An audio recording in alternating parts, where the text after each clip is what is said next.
you still up?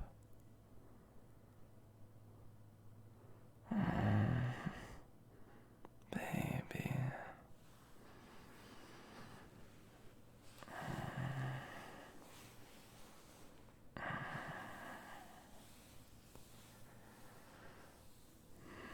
You can't sleep. What's keeping you up?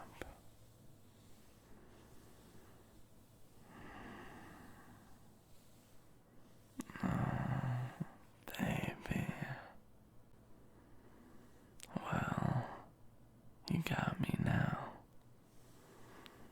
I'm all ears.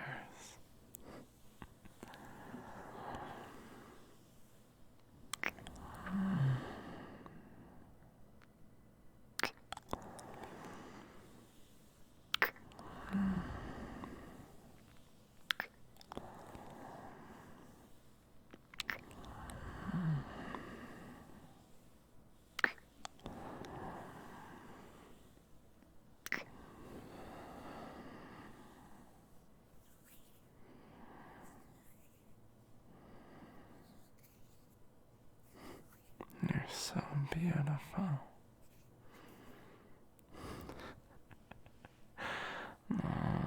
I love seeing you flush, baby. No, it's so cute. Oh yes, it's so cute. Mm.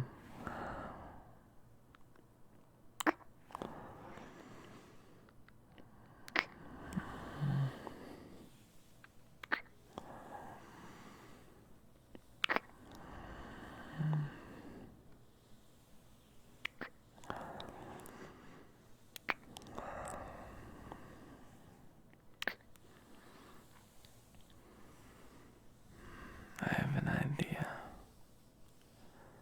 How about I read you a story and I brush your hair while you bury yourself in my chest? How does that sound? Yeah? Okay. Come here.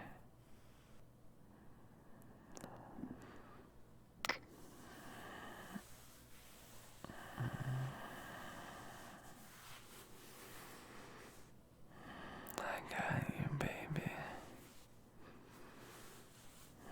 I got you.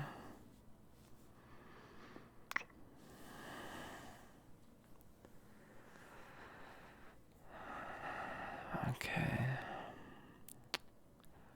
We will read. Let me look here.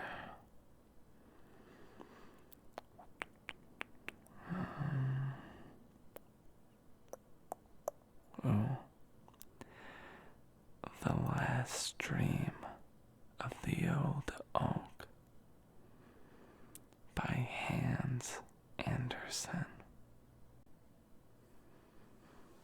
In the forest, high up on the steep shores, and not far from the open sea coast, stood a very old oak tree. It was just 365 years old. But that long time was to the tree as the same number of days might be to us. We wake by day and sleep by night, and then we have our dreams. It is different with the tree. It is obliged to keep awake through 3 seasons of the year, and does not get any sleep till winter comes. Winter is its time for rest, its night after the long day of spring, summer, and autumn. During many a warm summer, ephemeras, which are flies that exist for only one day. Which are flies that exist for only a day, had fluttered about the old oak, enjoyed life, and felt happy. And if for a moment one of the tiny creatures rested on the large fresh leaves, the tree would always say, "Poor little creature, your whole life consists of but a single day. How very short. It must be quite melancholy." "Melancholy? What do you mean?" the little creature would always reply. "Why do you say that? Everything around me is so wonderful, bright and warm and beautiful, that it makes me joyous. But only for one day, and then it is all over." "Over?" repeated the fly. "What is the meaning of all over? Are you all over too?" "No, I shall very likely live for thousands of your days, and my day is whole seasons long. Indeed, it is so long that you can never reckon it up." "No, then I don't understand you. You may have thousands of my days, but I have thousands of moments in which I can be merry and happy. Does all the beauty of the world cease when you die?" "No," replied the tree. "It will certainly last much longer, infinitely longer than I can think of." "Well then," said the fly, "we have the same time to live, only we reckon differently." And the little creature danced and floated in the air, rejoicing in its delicate wings of gauze and velvet, rejoicing in the balmy breezes laden with the fragrance from the clover fields and wild roses, elder blossoms and honeysuckle, and from the garden hedges of wild thyme, prime roses, and mint. The perfume of all these was so strong that it almost intoxicated the little fly. The long and beautiful day had been so full of joy and sweet delights that, when the sun sank, the fly felt tired of all its happiness and enjoyment. Its wings could sustain it no longer, and gently and slowly it glided down to the soft, waving blades of grass, nodded its little head as well as it could, and slept peacefully and sweetly. The fly was dead. "Poor little ephemera," said the oak. "What a short life." And so, on every summer day, the dance was repeated. The same questions were asked, and the same answers were given, and there was the same peaceful falling asleep at sunset. This continued through many generations of ephemeras, and all of them felt merry and happy. The oak remained awake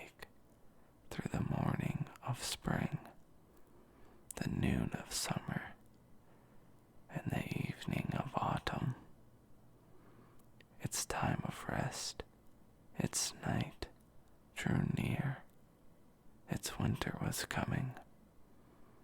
Here fell a leaf, and there fell a leaf. Already the storms were singing, "Good night, good night, we will rock you and lull you. Go to sleep, go to sleep, we will sing you to sleep and shake you to sleep, and it will do your old twigs good. They will even crackle with pleasure. Sleep sweetly, sleep sweetly. It is your 365th night. You are still very young in the world. Sleep sweetly. The clouds will drop snow upon you, which will be your coverlid, warm and sheltering to your feet. Sweet sleep to you, and pleasant dreams." And there stood the oak, stripped of all its leaves, left to rest during the whole of a long winter, and to dream many dreams of events that had happened, just as men dream. The great tree had once been small, indeed. In its cradle, it had been in a corn, according to human reckoning. It is now in its 4th century of its existence. It was the largest and best tree in the forest. Its summit towered above all the other trees and could be seen far out at sea, so that it served as a landmark to the sailors. It had no idea how many eyes looked eagerly for it. In its topmost branches, the wood pigeon built her nest, and the cuckoo sang his well-known song, the familiar notes echoing among the boughs. And in autumn, when the leaves look like beaten copper plates, the birds of passage came and rested on the branches before beginning their flight across the sea. But now that it was winter, the tree stood leafless, so that everyone could see how crooked and bent were the branches that sprang forth from the trunk. Crows and rooks came by turns and sat on them, and talked of the hard times that were beginning, and how difficult it was in winter to obtain a living. It was just at the holy Christmas time that the tree dreamed a dream. The tree had doubtless a feeling that the festive time had arrived, and in its dream fancied it heard the bells of the churches ringing. And yet it seemed to be a beautiful summer's day, mild and warm. The tree's mighty summit was crowned with spreading, fresh green foliage. The sunbeams played among its leaves and branches, and the air was full of fragrance from herb and blossom. Painted butterflies chased each other. The summer flies danced around it as if the world had been created merely that they might dance and be merry. All that happened to the tree during all the years of its life seemed to pass before it, as if in a festive pageant. It saw the knights of olden times and noble ladies ride through the wood on their gallant steeds, with plums waving in their hats and with falcons on their wrists, while the hunting horn sounded and the dogs barked. It saw hostile warriors in colored dress and glittering armor, with spear and halberd, pitching their tents and again taking them down. The watchfires blazed, and men sang and slept under the hospitable shelter of the tree. It saw lovers meet in quiet, happiness near it in the moonshine, and carved the initials of their names in the grayish-green bark of its trunk. Once, but long years had passed since then. Guitars and harps had been hung on its boughs by merry travelers. Now they seemed to hang there again, and their marvelous notes sounded again. The wood pigeons cooed as if to express the feeling of the tree, and the cuckoo called out to tell it how many summer days it had yet to live. Then it appeared to it that new life was thrilling through every fiber of root and stem and leaf, rising even to its highest branches. The tree felt itself stretching and spreading out, while through the root beneath the earth ran the warm vigor of life. As it grew higher and still higher, and its strength increased, the topmost boughs became broader and fuller, and in proportions to its growth, its self-satisfaction increased, and there came a joyous longing to grow higher and higher, to reach even to the warm, bright sun itself. Already had its topmost branches pierced to the clouds, which floated beneath them like troops of birds of passage, or large white swans.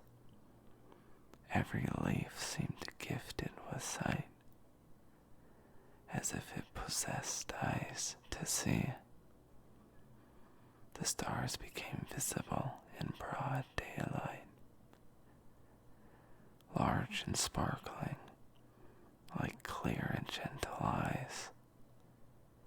They brought to the trees memories, the light that had it seen in the eyes of a child, in the eyes of a lover, whose had once met beneath the branches of the old oak.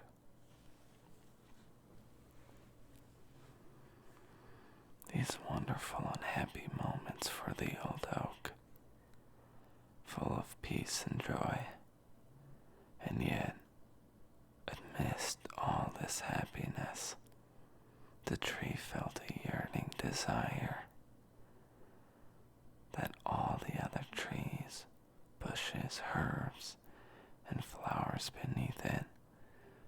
also be able to rise higher, to see all this splendor and experience the same happiness. The grand, majestic oak cannot be quite happy in its enjoyment until all the rest, both great and small, could share it.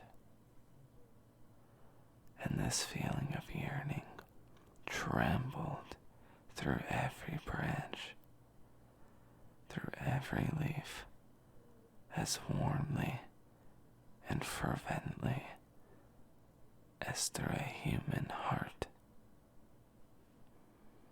The summit of the tree waved to and fro and bent downwards, as if in its silent longing it sought something. Then there came to it the fragrance of thyme and the more powerful scent of honeysuckle and violets. And the tree fancied it heard the note of the cuckoo. At length, its longing was satisfied. Up through the clouds came the green summits of the forest trees, and the oak watched them rising higher and higher. Bush and herb shot upward, and some even tore themselves up by the roots to rise more quickly. The quickest of all was the birch tree. Like a lightning flash, the slender stem shot upwards in a zigzag line, the branches spreading round it like green gauze and banners. Every native of the wood, even to the brown and feathery rushes, grew with the rest, while the birds ascended with the melody of song on a blade of grass that fluttered in the air. Like a long green ribbon sat a grasshopper, cleaning its wings with its legs. May beetles hummed, bees murmured, birds sang, each in its own way. The air was filled with the sounds of song and gladness. But where is the little blue flower that grows by the water, and the purple bellflower, and the daisy? Asked the oak. I want them all. Here we are, came the reply in the words and the song. But the beautiful thyme of last summer, where is that? And where are the lilies of the valley, which last year covered the earth with their bloom, and the wild apple tree with its fragrant blossoms, and all the glory of the wood, which has flourished year after year?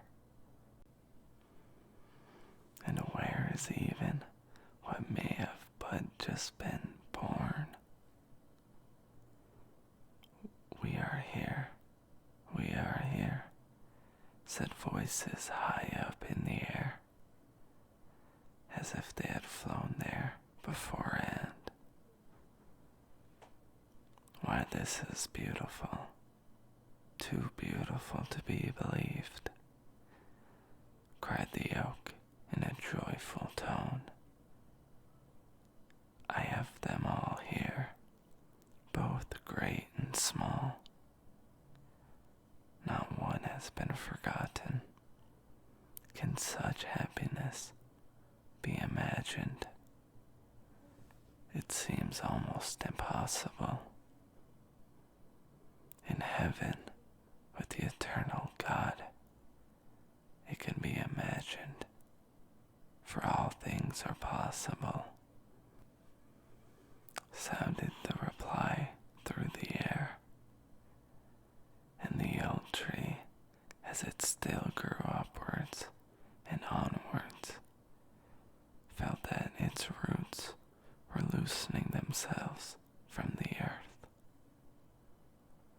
It is right so.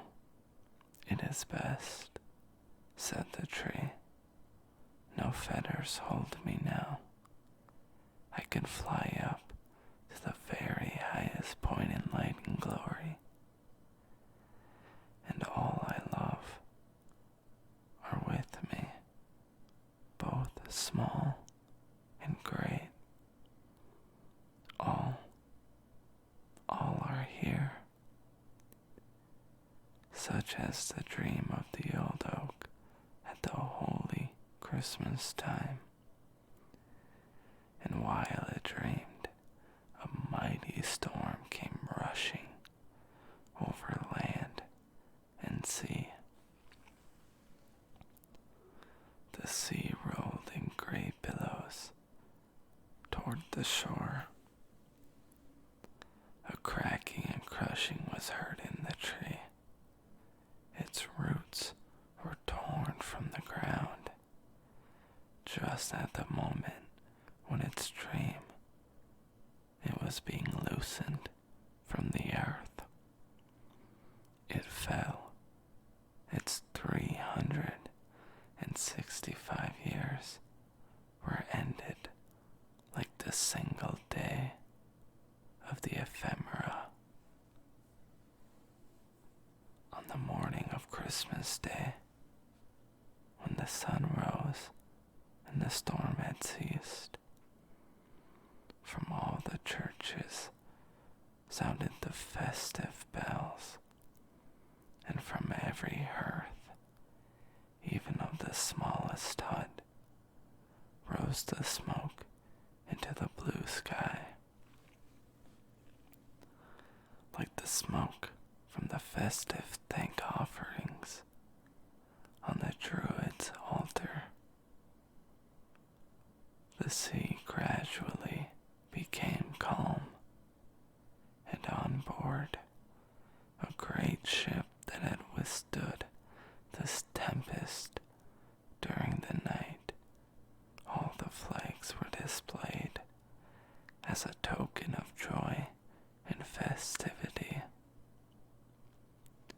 The tree is down, the old oak, our landmark on the coast, exclaimed the sailors. It must have fallen in the storm of last night. Who can replace it? Alas, no one. This was the old tree's funeral, or ashen. Brief, but well said. There it lay, stretched on the snow-covered shore, and over it sounded the notes of a song from the ship, a song of Christmas joy, of the redemption of the soul of man, and of eternal life through Christ. Sing along on this happy morn. All is fulfilled, for Christ is born. With songs of joy, let us loudly sing hallelujahs to Christ our King. Thus sounded the Christmas carol, and everyone on board the ship felt his thoughts elevated through the song and the prayer, even as the old tree had felt, lifted up in its last beautiful dream on that Christmas morn.